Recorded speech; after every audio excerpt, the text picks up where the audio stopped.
দর্শক, ফরিদপুরের মধুখালীর পশুর হাট থেকে সর্বশেষ অবস্থা জানাচ্ছে সহকর্মী মফিজুর রহমান মুবিন।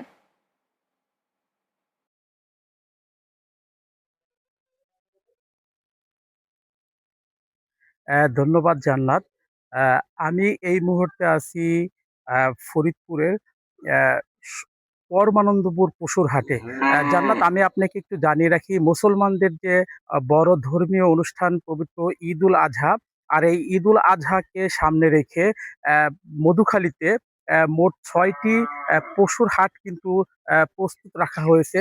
আমাকে মধুখালী উপজেলা প্রাণী সম্পদ officer doctor K M Tanzir Naim তিনি যেটি জানিয়েছেন যে মোট পশুর হাট থাকবে ৬টি। আর এর মধ্যে মোট এই উপজেলায় পশু কোরবানির জন্য প্রস্তুত করা হয়েছে ১১,১৫০টি।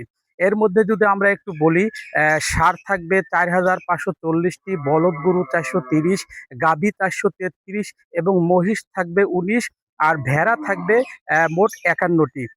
তো জান্নাত, মধুখালী উপজেলার প্রাণী অধিদপ্তর সম্পদের তথ্য মতে এই ছিল আমার কাছে কোরবানির পশুর হাটের সর্বশেষ।